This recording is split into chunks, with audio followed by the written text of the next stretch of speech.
Today, we're reflecting on the chapter in David Levering Lewis's biography of Martin Luther King on the Montgomery Bus Boycott, and we reflect on these questions. Did Rosa Parks plan in advance to refuse to move to the back of the bus to make way for white passengers? How did Martin Luther King gain national prominence in the Montgomery Bus Boycott? How did the leaders of the boycott respond to the violence and bombings of their houses and churches? And why was the country receptive to civil rights reforms at the time of the 1955 Montgomery Bus Boycott? Lewis prefaces this chapter of the biography of Martin Luther King with a quote from James Weldon Johnson. "Lift every voice and sing till earth and heaven ring, ring with the harmony of liberty."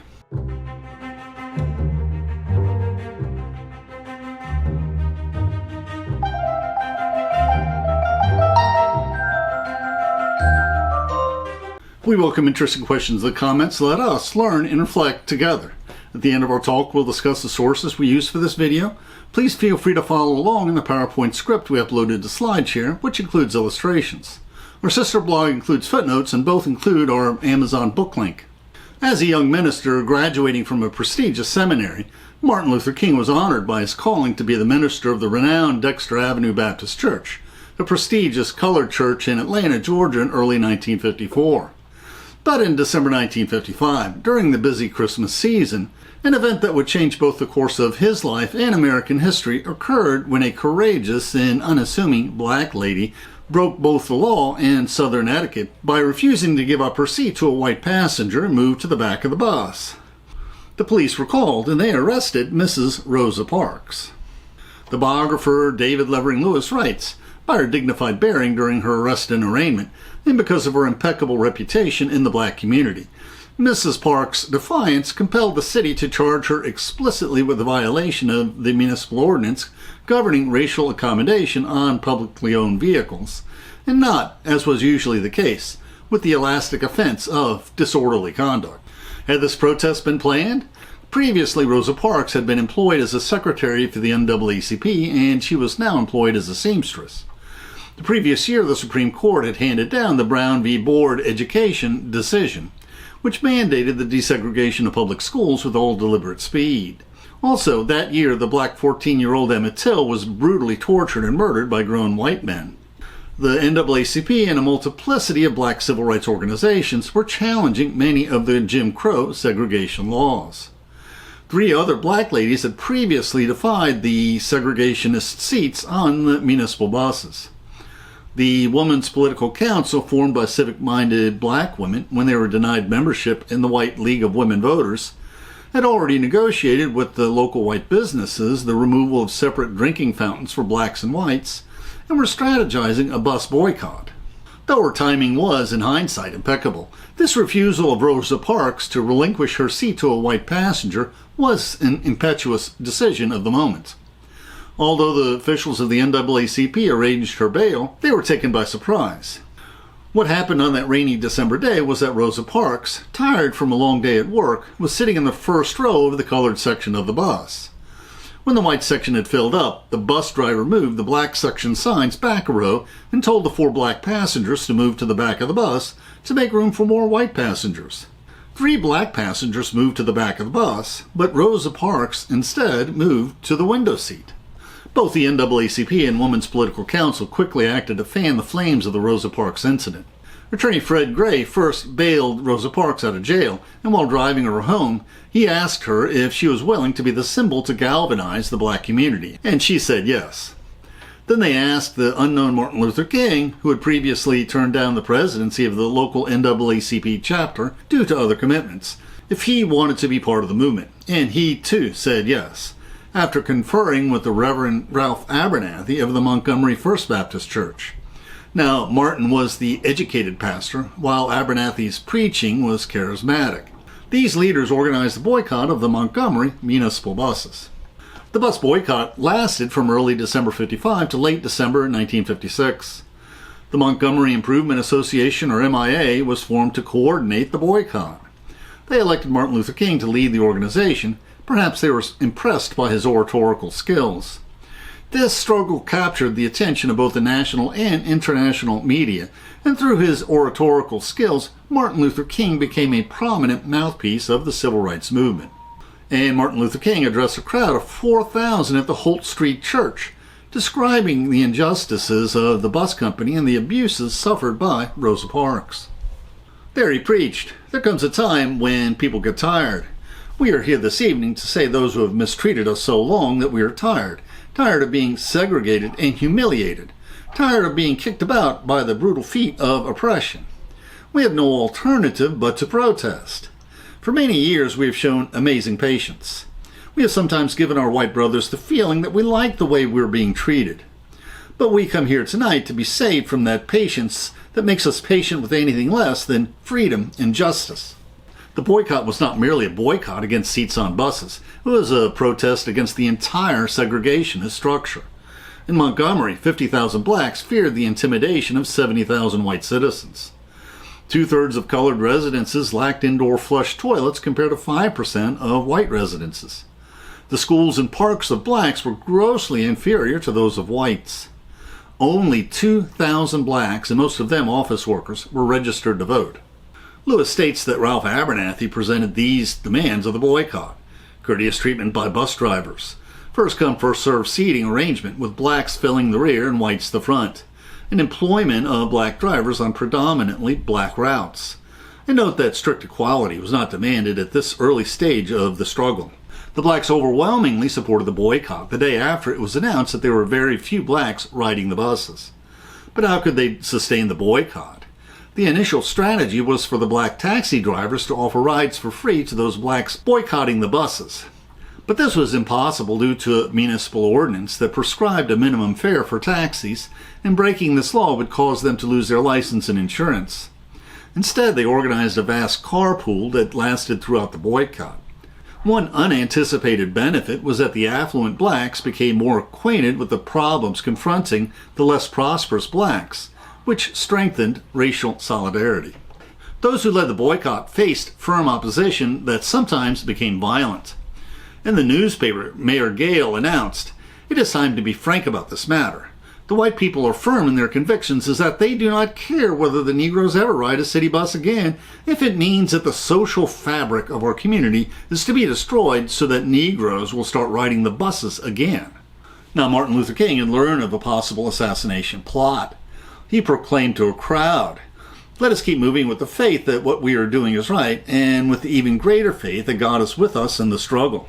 And he uttered these words before an MIA assembly moments after learning that his home had been dynamited and without certain knowledge of the welfare of his family. Miraculously, his family was unharmed. His baby was sleeping in the back of the house. His wife Coretta walked into the bedroom just before the dynamite exploded on their porch, sending glass into the living room. Lewis writes, as the din subsided, Coretta, in admirable control of herself, answered the telephone. "Yes, I did it," said a woman's nasal voice, "and I'm just sorry I didn't kill all you bastards." Returning home, Martin had to push his way through a mob of more than 300 angry blacks gathered at his porch, many of them armed, to check on whether or not his family had been harmed. Lewis recounts that Martin, addressing the crowd, asked for quiet. "We believe in law and order. Don't get panicky. Don't do anything at all. Don't get your weapons. He who lives by the sword will perish by the sword. Remember, that is what God said. We are not advocating violence. We want to love our enemies. We must love our white brothers no matter what they do to us." And the crowd dispersed and the crisis passed. There was other violence, both official and unofficial. Police threatened to issue tickets to crowds of blacks waiting for carpool vehicles for vagrancy and hitchhiking. White employers threatened to fire their domestic servants and employees. 2 other houses of black activists were bombed. Martin Luther King himself was arrested for speeding. He was going 30 miles an hour in a 25-mile-per-hour zone. The bus boycott continued. Financial donations flowed from all over the world. The United Auto Workers sent a big check. These donations were welcome. Their monthly expenses were $5,000. In January alone, they bought 15 station wagons for the carpool. The MIA emphasized its strategy of nonviolence, and Martin Luther King gained prominence and was invited for speaking engagements at Fisk University and elsewhere. Why did the Montgomery Bus Boycott command both national and international attention? World War II had ended only a decade before. Everybody remembered how Hitler hated both Jews and blacks. In fact, the Deep South segregation laws were used as precedent to enact the Nazi anti-Semitic race laws. Oppressed nationalities were declaring their independence with American encouragement, and we reflected on the related Pan-African movement in our reflections on W.E.B. Du Bois. Later, in his Letters from a Birmingham Jail, Martin Luther King compared the lynchings of blacks in the Jim Crow era to the Nazi Holocaust of the Jews. In addition, American officials were embarrassed by the segregationist treatment of the black diplomats of these newly independent nations in Washington, D.C., Maryland, and Virginia. Now, the Montgomery Bus Boycott was also a legal struggle. The boycott had a better chance of success because of the unanimous opinion of Brown versus the Board of Education, which signaled that the Supreme Court would support civil rights appeals. The Republican President Dwight D Eisenhower had appointed Chief Justice Earl Warren because of his conservative credentials rather than his judicial credentials. Earl Warren was Thomas Dewey's running mate in the 1948 presidential election, so he surprised everyone with his pro-civil rights rulings. Since he was a politician, he knew that the Brown decision had to be a unanimous decision to send a clear message to the Deep South that Jim Crow segregation and discrimination would no longer be tolerated. And the local courts were adamantly opposed to the boycott. In February, the MIA leaders were indicted for conspiracy to interfere with normal business. This meant that Martin Luther King and other MIA leaders were booked, fingerprinted, photographed, bonded, and released awaiting trial in March. As expected, the SCLC lost their case in local court, but they won in the court of public opinion, supported by a battery of competent defense attorneys. The parade of witnesses was embarrassing. As Lewis recalls, Mrs. Stella Brooks' husband requested the return of his dime because the bus was too crowded, so he was fatally shot by the police. Mrs. Martha Walker's blind husband's leg was pinned by a bus door, and the bus driver dragged him down the road for several blocks. There was other damaging testimony. Martin Luther King was called to the stand. He emphasized that they avoided violence at all costs in their protests. 89 defendants were found guilty, and the MIA appealed the decision. In May, the suit contesting the state's segregation laws for public transportation was heard in Montgomery. The city argued that uncontrollable violence would result from invalidating these Jim Crow laws. And Lewis recounts, Judge Rives posed the fundamental question: is it fair to command one man to surrender his constitutional rights to prevent another man from committing a crime? With only one dissent, these local judges declared the city's bus ordinance unconstitutional, and the city appealed. Then the city chose to enjoin the carpool itself as a public nuisance and an unlicensed private business. They were scheduled to appear before the same hostile judge that had ruled against them earlier. After the city's attorneys were confidently arguing their case, the court declared a recess. Lewis writes, a reporter for the Associated Press handed Martin Luther King a note. The U.S. Supreme Court today affirmed the decision of a special 3-judge U.S. District Court in declaring that Alabama's state and local laws requiring segregation on buses unconstitutional. The Supreme Court acted without listening to any argument. It simply said that the motion to affirm is granted and the judgment is affirmed. Surprisingly, the local judge still ruled in favor of the city's injunction. But in December, a federal order desegregated the buses in Montgomery. On December 21, 1956, the MIA leaders boarded a bus in front of Martin Luther King's home. But the city was still intransigent. They released a statement proclaiming that the City Commission, and we know our people are with us in this determination, will not yield 1 inch, but will do all in its powers to oppose the integration of the Negro race with the white race in Montgomery, and will forever stand like a rock against social equality, intermarriage, and mixing of the races under God's creation and plan. Violence erupted. A black teenage girl was beaten, a pregnant woman was shot. Churches and homes were dynamited, and 4 black Baptist churches were destroyed. The city halted the bus service entirely and threatened to discontinue service permanently. After another round of bombings, public opinion finally broke. 7 white men were surprisingly arrested for the bombings, and 5 of them were found guilty by a white jury. This is one of the first times that whites were found guilty of grave crimes against blacks by white juries in the Deep South. And these paintings are by Norman Rockwell, who dedicated several paintings to the civil rights struggle of the 60s. We previously reflected on Martin Luther King's youth, family, and schooling in his biography by David Levering Lewis. After Montgomery were the struggles to desegregate lunch counters and interstate buses, and then they endured bombings and the brutality of the Birmingham boycott in Mississippi. After that, the March on Washington, D.C. was organized, and Martin Luther delivered his I Have a Dream speech before the Lincoln Memorial. Then the civil rights protesters, led by Martin, endured the bloody marches on Selma, Alabama. Finally, he fought for more equitable housing in Chicago, started organizing the Poor People's March, but his life was cut short by his assassination during the protests supporting the sanitation workers' strike, both in Memphis and in New York. Now we'll discuss the sources we used for this video. The author David Levering Lewis was planning to write the biography of Martin Luther King when he was assassinated. It was initially published 16 months later and quickly became the classic biography of this civil rights icon.